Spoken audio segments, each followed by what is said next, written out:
దేవుని యొక్క మాటలు ఈ విధముగా మనకు కనబడచ్చు. మనం చదువుకున్నటువంటి కీర్తన ఇందులో మనం ధ్యానం చేసుకుంటూ ఉంటున్నప్పుడు 121వ కీర్తన 5వ వచనమును మనము చదువుకుంటాం.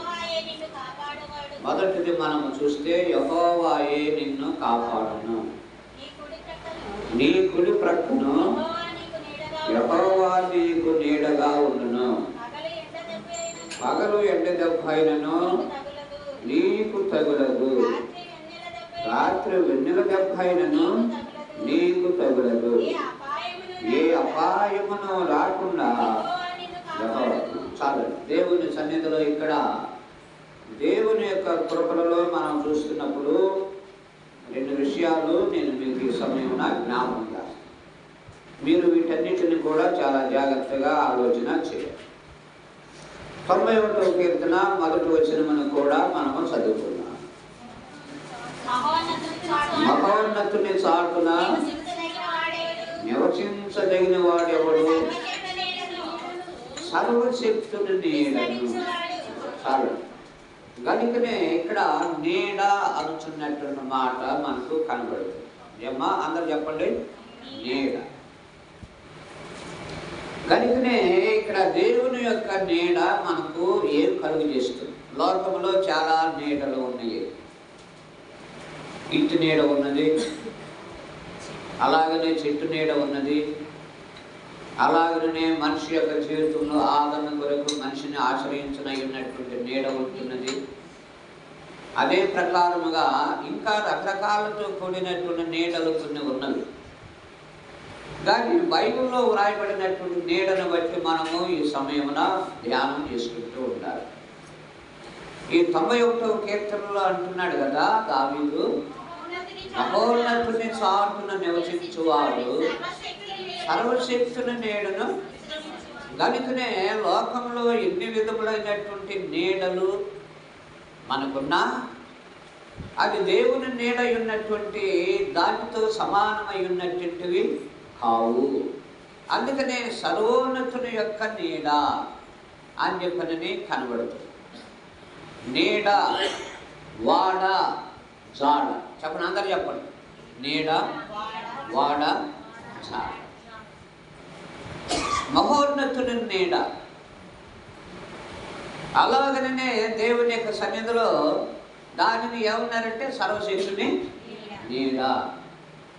వాడ, నోవాహు కుటుంబము నీటి ఒరవడిలో వాడలోనికి వెళ్ళి ఆ వాడలో వారు దాగి ఉండి దేవుని యొక్క ఆశ్రయము వారు పొంది ఉంటున్నారు.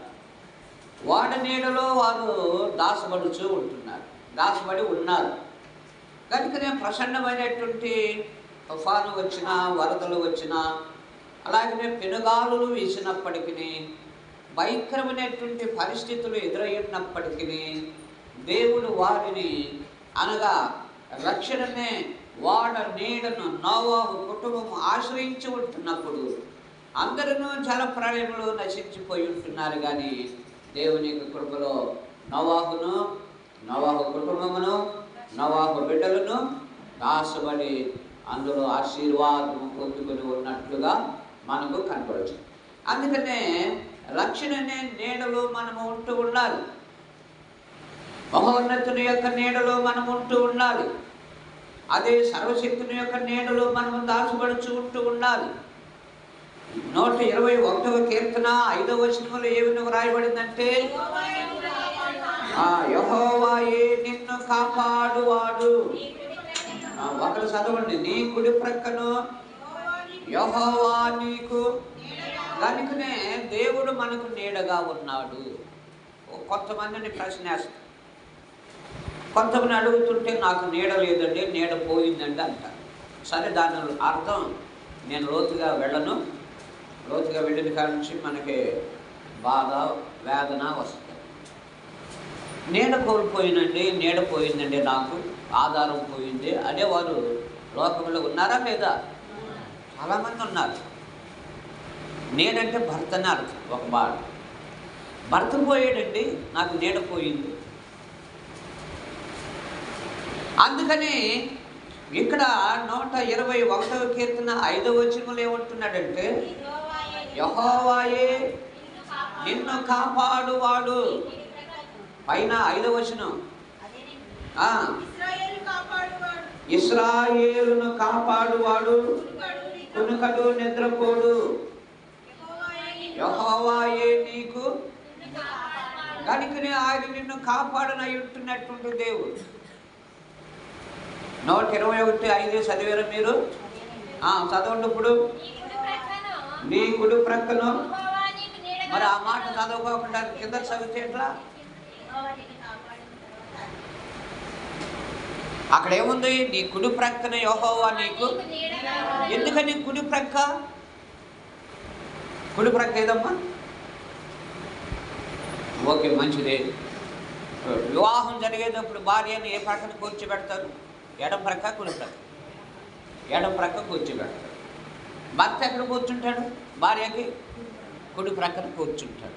అంటే ఆదరణ ఏంటంటే, భర్త భార్యకు నీడగా ఉంటున్నాడని, ధైర్యంగా ఉంటున్నాడని, ఆదరణగా ఉంటున్నాడని, ఆశీర్వాదకరంగా ఉంటున్నాడని. అందుకని ఆ విధమైనటువంటి రీతులలో ఏ ప్రక్కన కూర్చోబెట్టింది? యెహోవా నీకు కుడి ప్రక్కన, ఆయన నీకు ఆదరణగా. అంటే ఆత్మీయమైనటువంటి రీతులలో దేవుడు మనందరికీ కూడా భర్త అయి ఉంటున్నాడు, నిన్ను కాపాడుచూ ఉంటున్నాడు. దేవుడు నీ దేవుడు నీ హృదయము, దేవుడు నీ భారము, దేవుడు నీ సమస్తము, దేవుడు నీకు అండగా, దేవుడు నీకు నిండుగా, దేవుడు నీకు కొండగా. అందుకనే ఆయన అన్ని విషయములలో మహోన్నతుడుగా ఆయనను ఆశ్రయిస్తున్నటువంటి వారందరూ కూడా ధన్యులై ఉన్ననై ఉంటున్నటువంటి వారై ఉంటున్నారు. అందుకని యెహోవాను ఆశ్రయించువాడు, యెహోవాను ఆశ్రయించు నరుడు ధన్యుడు అని చెప్పని నీవు రాయబడి. అందుకని మూడవది మనం జ్ఞాపకం చేసుకుంటూ వస్తే మరొక విధమైనటువంటి మాట కనబడుతూ ఉంటున్నది. యెషయా గ్రంథము 32వ అధ్యాయము 2వ వచనమును మనము చదువుకుందాం. యెషయా గ్రంథము 32వ అధ్యాయము 2వ వచనము. మనుష్యుడు గాలికి మరుగై ఉన్నటువంటి చోటు వలె ఉన్నాడు, గాలివానకు సాటై ఉన్నటువంటి చోటు వలె ఉన్నాడు. ఎండిన చోట్ల నీళ్లు కాలవల వలెను అలసట పుట్టించు దేశమున గొప్ప బండ నీడవలెను. దేవుడంతా మనకి ఎట్లా ఉంటున్నాడంటే గొప్ప బండ వలె ఆయన మనకు నీడగా ఉంటున్నాడు. బండ ఏం చేస్తుంది? కదలదు. బండ ఏం చేస్తుంది? నీడగా ఉంటుంది. బండ ఏం చేస్తుంది? నీరుని ఇస్తుంది. బండ ఏం చేస్తుంది? వానలు వచ్చినా, వరదలు వచ్చినా, తుఫాను వచ్చినా బండ మీద కట్టబడినటువంటి గృహము అది కదల్చబడదు. అందుకనే యెహోవా మనకు గొప్ప బండగా ఉన్నాడు. ఆయన నీకు అండగా ఉన్నాడు, ఆయన నీకు ఆశ్రయముగా ఉన్నాడు, ఆయన నీకు ఆదరణగా ఉన్నాడు. ఆయనే నీ సమస్తమునకు సర్వాధికారిగా, సర్వోన్నతుడుగా, మహోన్నతుడుగా. అందుకనే 91వ కీర్తన 1వ వచనములో మహోన్నతుని చాటున నివసించువాడు, సర్వశక్తుని నీడన విశ్రమించువాడు. దేవుని బండ ఉన్నటువంటి క్రీస్తు యొక్క క్రీస్తు నీడలో మనము దాచబడాలి. అందరు సబడలు కొట్టండి గట్టిగా. అందుకని దేవుని యొక్క బండ నీడలో నీవు దాచబడుతున్నావా? ఆ బండ నీకు నీరిస్తుంది, దాహం తీరుస్తుంది. ఆ బండ నీకు గాలివానలకు కొట్టబడుకోకుండా నిన్ను కాపాడుచూ ఉంటున్నది. ఆ బండ క్రీస్తు యొక్క ప్రభైనటువంటి దేవుని యొక్క సన్నిధిలో అది మన యొక్క జీవితానికి ఆశ్రయం కలిగిస్తున్నటువంటి బండగా, ఆదరణ కలిగిస్తున్నటువంటి బండగా, ఆత్మీయమైనటువంటి అండగా ప్రభు నీకుంటున్నాడు. కనుక క్రీస్తు అనుచున్నటువంటి బండను, ఆయన నీడను నీవు, నేను, మనము అందరము కూడా ఆశ్రయిస్తూ ఉంటూ ఉండాలి. ఏ నీడను ఉంటున్నావు? కనుకనే గొప్ప బండ నీడ. ఇశ్రాయేలు ఆ బండ నీడను నడుచుకుంటూ వెళ్ళారు. అదే మేఘముల క్రింద ఇశ్రాయేలు నడుచుకుంటూ వెళ్ళారు. 40 సంవత్సరాలు మేఘముల క్రింద ఇశ్రాయేలు నడుచుకుంటూ వెళ్ళారు కనాను దేశంలో. ఆయన ఆదరణ ఎవరు? ఎండకు ఎండలేదు, వానకు తడవలేదు, మంచుకు తడిసిపోలేదు. మన జీవితంలో కూడా దేవుని యొక్క బండను మనం ఎప్పుడైతే ఆశ్రయించునై ఉంటున్నామో ఈ విధమై ఉంటున్నటువంటి దీవెనలు ప్రభు మనకు అనుగ్రహింపనై ఉంటున్నాడు.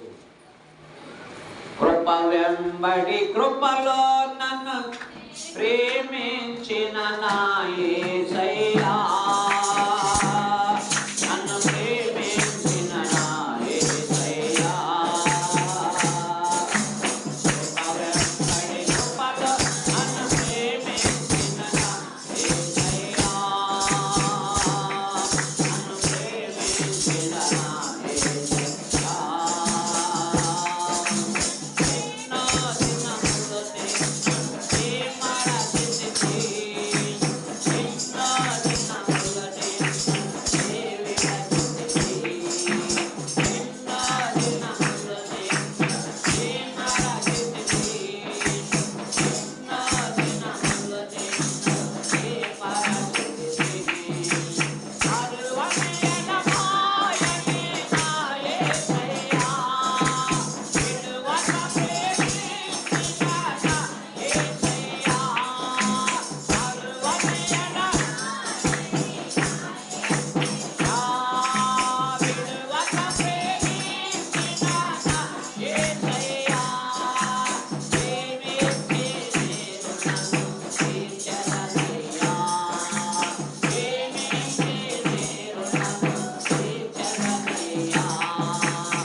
బండను మనము ఆశ్రయిస్తూ ఉంటాం. కొన్ని నీడలు సాగిపోదు, కొన్ని నీడలు నిలిచిపోదు, కొన్ని నీడలు అసలు కనబడదు. అవును కదా? ఇంటి నీడైనా, ఓడ నీడైనా, మరొక నీడైనా, ఏ నీడ ఉన్నప్పటికీ అవి సాగిపోతూ ఉంటాయి. కానీ యేసయ్య నీడ నిలిచే నీడ. అది సాగిపోయేది కాదు, అది రాలిపోయేది కాదు, అది మాడిపోయేది కాదు. కానీ యేసయ్య నీడ చెత్తకు నీ వస్తే ఎక్కడైతే ఉన్నావో ఆయన కృప అనే ఆ నీడలో నీవు, నేను, మనము అందరము కూడా దాసబడుచు ఉంటూ ఉండాలి. యెషయా గ్రంథము 25వ అధ్యాయము 3వ వచనము చదువుకుందాం.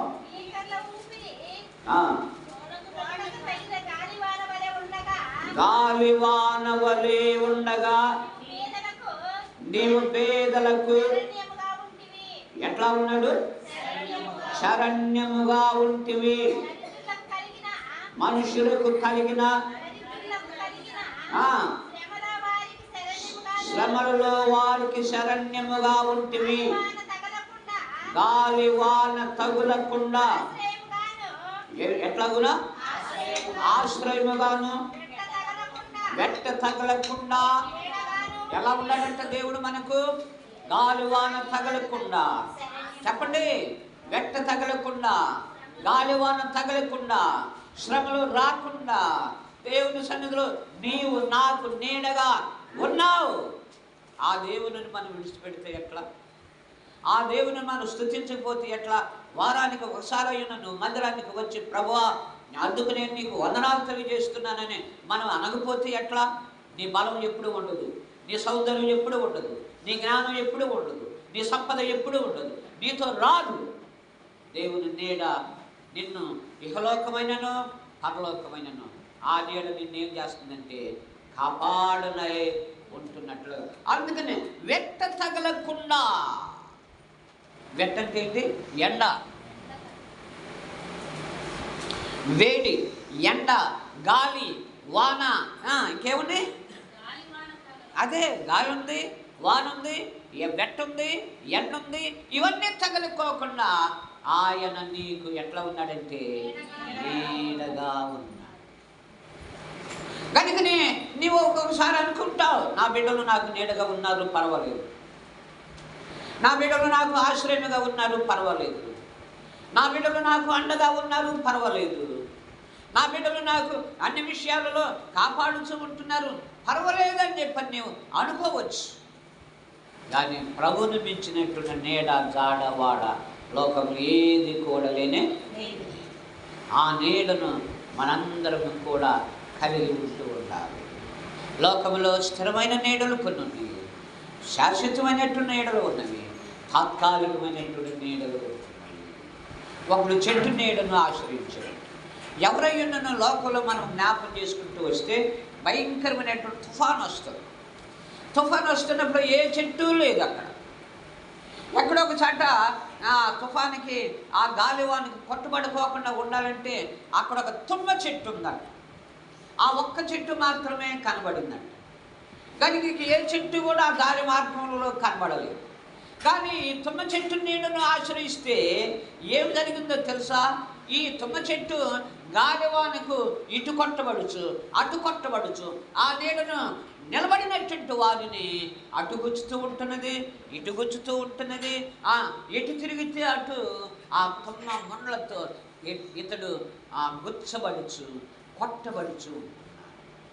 తుమ్మ చెట్టు నీడను ఎవరైనా ఆశ్రయిస్తారా? ఎవరైనా ఆశ్రయించు. ఈ లోకము తుమ్మ చెట్టు నీడ లాంటిది. తుమ్మ చెట్టు నీడ కింద ఎవరన్నా కాలు పెట్టగలరా? కింద ఏమున్నదో తెలియదు, పైన ఏమున్నదో తెలియదు, ఏం జరుగుతుందో తెలియదు. అందుకని ఈ లోకం అనుచున్నటువంటి ఆ నీడను మనము ఆశ్రయించుట కాదు, కానీ యెహోవాయే నాకు ఆశ్రయం, ఆయనే నాకు కొండ, ఆయనే నాకు బండ, ఆయనే నాకు నీడగా ఉన్నాడు కనుక నేను యెహోవాను ఆశ్రయిస్తున్నానని దావీదు మహాభక్తుడు ఈ విధముగా ఆయన మనకు తెలియజేస్తూ ఉంటున్నట్లుగా మనము జ్ఞాపకము చేసుకుంటూ ఉంటున్నాం. దేవుడు వందనాలు చెప్పండి గట్టిగా ఒకసారి.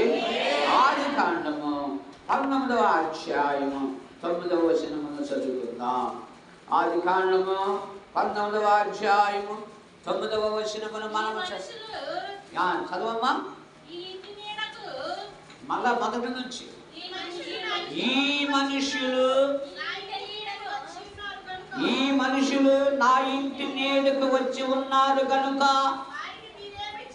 వారిని మీరు ఏమియును. చూసారా? ఒకరి నీడకు మనం వెళ్ళినప్పుడు ఆ ఇంటి వారు చెబుతున్న మాట ఏమిటంటే ఈ మనుషులు నా నీడకు వచ్చారు. ఏదైనా వ్యవహారాలు ఉన్నవంటే అవి నాతో మాట్లాడండి, కానీ నా యొద్దకు వచ్చినటువంటి ఈ మనుషులను దేవదూతలు వీరు. లోతు మాట్లాడుతున్నాడు.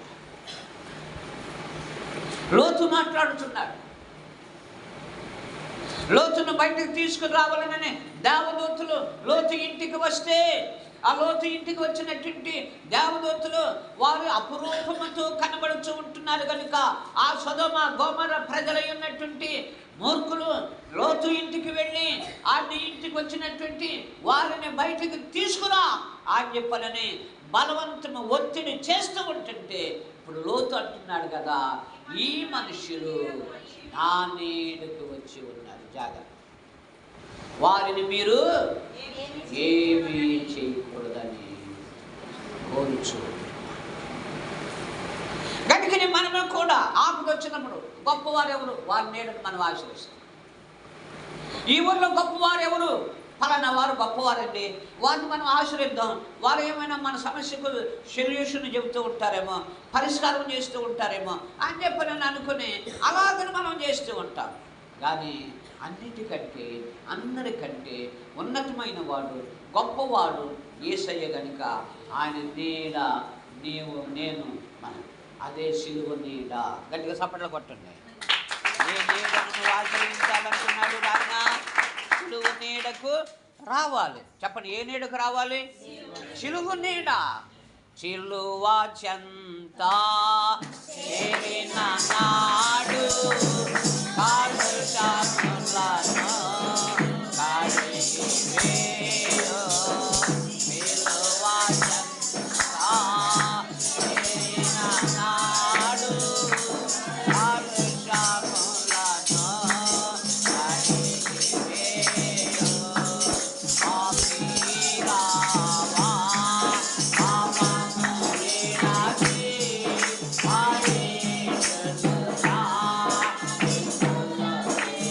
ఇందులోకేరా. పాపిరా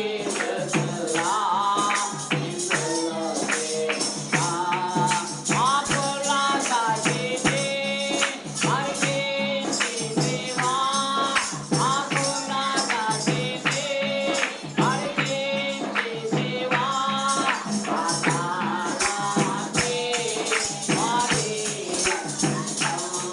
సాగిని అర్పించితివా. పాతాళానికి అందుకని సిలువ నీడకు నువ్వు రావాలి. ఏ నీడను ఉండాలండి? సిలువ నీడను ఆశ్రయించినటువంటి, ఆ సిలువలో వేలాడుచున్నటువంటి ఆ దొంగ యేసయ్యను కోరుకునుచున్నప్పుడు ఆయనను రక్షించేది. అందుకనే మనము కూడా సిలువ నీడను ఆశ్రయిస్తూ ఉండాలి. లోకంలో ఈ నీడలు సాగిపోదు. సూర్యుడు జరిగే కొలదిగా ఈనాడు ముందుకెళ్ళిపోద్దు, కానీ ఈ నీడ అక్కడే నిలబడుతూ ఉంటుందా? నిలబడదు. అందుకని మహోన్నతుడు ఆయన, సర్వశక్తుని నీడను విశ్రమించు. దేవుని యొక్క సన్నిధిలో దేవుని విడలారా, ఈ విధముగా యోనా వ్రాసినటువంటి గ్రంథము 4వ అధ్యాయం 6వ వచనమును మనము చదువుకొని ఉంటున్నప్పుడు, యోనా వ్రాసినటువంటి గ్రంథము 6వ చదవండి. ఇక్కడ 4వ అధ్యాయం 6వ వచనమును మనము చదువుకున్నాం. ఒకరు దేవుడై ఉన్నటువంటి యెహోవా సొర చెట్టు ఒకటి ఏర్పరిచి అతనికి కలిగిన వెట్టను పోగొట్టుటకై అది పెరిగి యోనా తలపైకి నీడ ఇచ్చినట్లు చేసెను. ఆ సొర చెట్టు చూసి యోనా సంతోషించెను. ఎవరడీనా? యోనా. నినివే పట్టు సువార్త ప్రకటించింది. ఎవరు ఆదరించరు. సువార్తను ఊరంతా తిరిగి 3 దినాలు సువార్తను ప్రకటిస్తే పిలిచిన వారు లేరు, కలిసిన వారు లేరు, ఏమిచ్చిన వారు లేరు, ఆదరించినటువంటి వారు లేరు. ఎలాగైనా ఈ ఎండలో ఉండాలి అని చెప్పని అనుకుని యోన బాధపడుతూ ఉంటుండగా అదే దినమున ఒక సొర చెట్టును పెంచాడు. ఒక సొర గింజ పెట్టాడు. సొర చెట్టు పెరిగింది, ఆకు ఎదిగింది, ఆకు నీడనే ఇచ్చింది. యోనా ఆ నీడకు వెళ్ళి, సొర చెట్టు నీడకు వెళ్ళి విశ్రాంతి తీసుకొని చాలా ఆనందించాడు. ఇప్పుడు వరకు ఎండలో అలిసిపోయాను, సొలసిపోయాను, సొమ్మచిల్లిపోయాను, నా జీవితం అంతా కూడా వేసారిపోయింది. నినివే పట్టణపు పురవాసులు ప్రజలు బహు క్రూరులు, బహు పాపులు, వారంతా నీచులు, ఎవరునూ లేరు. అందుకే దేవుడు నన్ను ఇక్కడికి పంపించాడు సువార్త అందించమని అని చెప్పనని. సువార్తను అందిస్తే సువార్తను అందిస్తున్నటువంటి వారిని ఆదరించిన వారు లేరు, నీళ్ళు ఇచ్చిన వారు లేరు, తాగమని చెప్పిన వారు లేరు, ఆహారం పెట్టిన వారు లేరు. అలాగనే ఏమీ ఊరు మాత్రం చక్కగా ఉంది, ప్రజలు మాత్రం చక్కగా ఉన్నారు. సొదొమ గొమొర్రా ప్రజలు చక్కగా ఉన్నారు. నినివే పట్టణ పురవాసులు చక్కగా సౌందర్యవంతులుగా ఉన్నారు. కానీ మన దేశాన్ని, మన ప్రాంతాన్ని, మన సమాజాన్ని రక్షించడానికి, సువార్త ప్రకటించడానికి వచ్చినటువంటి యోనా ఎక్కడున్నాడు, ఏమైపోతున్నాడు అన్నది ఒక్కరు ఆలోచన లేదండి. సరే, ఏదో ఒక రూపంలో ఎండకు అలమటిస్తూ ఉంటుండగా యోనా మరి ఏమిటి ప్రభువా, ఎలాగున ఈ పురవాసులు పాపులన్న సంగతి నీకు తెలుసు, వీరు దుర్మార్గులన్న సంగతి నాకు తెలుసు. అందుకే నేను నినివే పట్టణానికి రాకుండా నేను తార్షీషుకి వెళ్ళిపోతే నువ్వు అక్కడ నుండి మరలా నన్ను ఇక్కడికి తీసుకుని వచ్చి ఇందులో నా సముద్రంలో పడవేసేవు, సముద్రముల నుండి మరలా తిరిగి నేల మీద పడవేసేవు, నేల మీద పడవేసి నినివే పట్టణానికి నన్ను నడిపించేవు. ఈ నినివే పట్టణానికి సువార్త అందించటం నేను చేస్తున్నాను. కానీ ఆలకరించేవారు ప్రవక్త వచ్చాడని ఆదరించేవారు ఒక్కరు లేదు. మన ఊర్లో కూడా అటువంటి వాళ్ళు ఉన్నారు. అందుకే చెబుతున్నాడు, ఏం తింటున్నాడు, ఏం త్రాగుతున్నాడు, ఏం భుజిస్తున్నాడు, ఏం ధరిస్తున్నాడు, ఎక్కడ అలసట తీర్చుకుంటున్నాడు, ఏ నీడన ఉన్నాడు అన్న సంగతి యోనాను గురించి ఆలోచించినట్టు వారు ఉన్నారా? ఎవరినో లేదు. దేవుడు ఏం చేశాడంటే ఒక సొర చెట్టును పెంచి, సొర చెట్టు ఒకే రోజున అది ఎదిగింది, అది పెరిగింది, ఆకులు వచ్చినాయి, కాండము వచ్చింది, మంచి నీడనే ఇచ్చింది. కాసేపు అయినా సంతోషించుకుందాం కదా అని చెప్పి యోనా అని. ఇప్పుడు ఏమంటున్నాడంటే యోనా తర్వాత మనం చదువుకుంటూ వస్తే తన హృదయమందు కనుకనే ఆ చెట్టుకు దేవుడు ఏం చేశాడంటే ఒక పురుగును ఏర్పాటు చేశాడు. కాండము మొదలుకొని, ఏరు మొదలుకొని, ఆకుల వరకును, కాండం వరకును, చివరి వరకును ఈ పురుగు తొలుసుకుంటూ క్యాన్సర్ పురుగా పనిచేస్తుంది. మీకు తెలుసో లేదు, అది ఒక పురుగే. క్యాన్సర్ అన్నది అదొక వైరస్, కరోనా అన్నది అదొక వైరస్, కుష్ఠరోగం అన్నది అదొక వైరస్. అది తొలుస్తూ ఉంటుంది. అవును కదా? ఏం చేస్తుంది? తొలుస్తూ. ఈ యొక్క సొర చెట్టులో దేవుడు ఏం చేశాడంటే ఒక పురుగును పంపించి, ఈ పురుగును పంపించేసరికి ఈ పురుగు ఏం చేసిందంటే ఆ చెట్టును తొలుచుట కారణం ఎండిపోయింది, ఆకులు ఎండిపోయింది, మాడిపోయింది, నీడ లేదు. మరలా యోనా అనుకుంటున్నాడు, నీవు ఇటువంటి వాడు అన్న సంగతి నాకు తెలుసు అని మరలా చూసారా? సొర చెట్టు నీడ అశాశ్వతమైన, ఈ లోకము నీడ అశాశ్వతమై ఉన్నట్టు శాశ్వతమైనటువంటి నీడను మనం ఆశ్రయిస్తూ ఉండాలి. అదే 121వ కీర్తన 5వ వచనంలో చెప్పబడినటువంటి మాట, యెహోవాయే నీకు నీడగా ఉండును. యెహోవాయే నీకు నీడగా, యెహోవాయే నీకు ఆదరణగా, యెహోవాయే నీకు మహోన్నతుడుగా, యెహోవాయే నీకు ఆశ్రయముగా. అందుకని ఆ నీడను మనము ఆశ్రయిస్తూ, ఏ నీడను ఉన్నావు? ఏ నీడను ఆశ్రయిస్తున్నావు? ముండ్ల చెట్టు నీడ, సొర చెట్టు నీడ, లోకపు నీడ, పాపపు నీడ, ఏ నీడను మనము ఆశ్రయిస్తూ ఉంటున్నాం? ఈ యొక్క ఉదయకాలమున నువ్వు జ్ఞాపకం చేసుకో. ప్రభు సన్నిధిలోనికి వచ్చినటువంటి మనం ఏ నీడ శాశ్వతము కానీ యేసయ్య నీడే మనకు శాశ్వతమే. కనుకనే ఒకడంట మరి దేవుని యొక్క సన్నిధిలో మనం చూస్తే మార్కు సువార్త 4వ అధ్యాయం 32వ వచనమును మనము చదువుకుందాం. మార్కు సువార్త 4వ అధ్యాయం 32వ వచనమును మనం చదువుకుంటూ వస్తే చదవండి.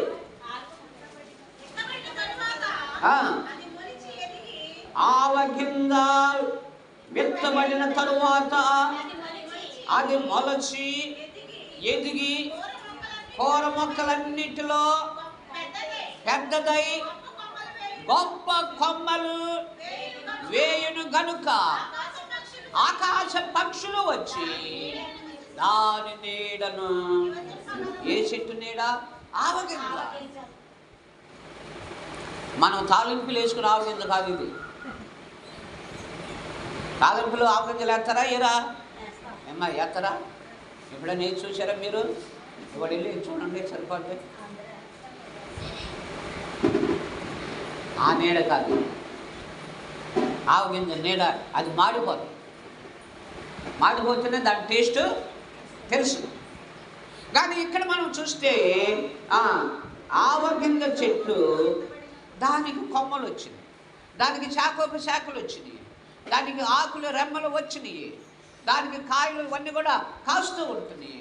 కానీ దాని నీడను పక్షులు వచ్చినాయి, దాని నీడను ఆశ్రయించి పక్షులు వచ్చినాయి. ఆ చెట్టుకి గూళ్ళు కట్టుకొని పక్షులు వచ్చినాయి. ఆ చెట్టు ఉన్నటువంటి కొమ్మలను చూసి గూళ్ళు కట్టుకొని ఈ పక్షులు ఆ నీడలో తాను కట్టుకునేటువంటి నీడలో ఆ యొక్క గూటిలో అది దాగి. దేవుడు మనకి గూడై ఉంటున్నాడు, ఆయన మనకు ఆశ్రమై ఉంటున్నాడు.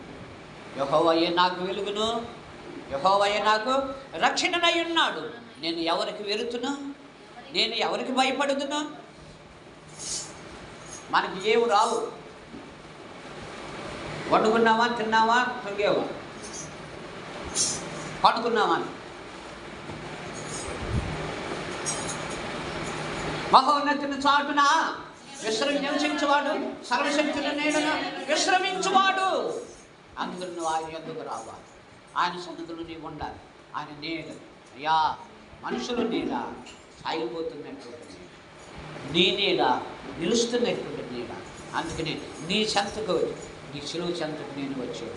నా కలుషములను కడిగివేయి, నా పాపములను కడిగివేయి, నా అపరాధములను కడిగివేయి, నా దోషములను కడిగివేయి, నా విధేయతలను కడిగివేయండి అని చెప్పని ప్రభు నీడకు నీవు వచ్చి మనందరం కూడా వచ్చి ఆయన సన్నిధిలో ప్రార్థిస్తూ ఉండాలని ప్రేమపడుతున్న దేవుడి యొక్క ఆరాధనలు ఆయన మనకు తెలియజేస్తున్నాడు. కనుక చేరిన మనందరూ దేవుడి నిండాలుగా దీవించి ఆయన కృపలో మనందరూ వర్ధలింప గాక.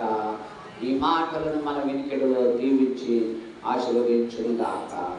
ఆమేన్, ఆమేన్, ఆమేన్.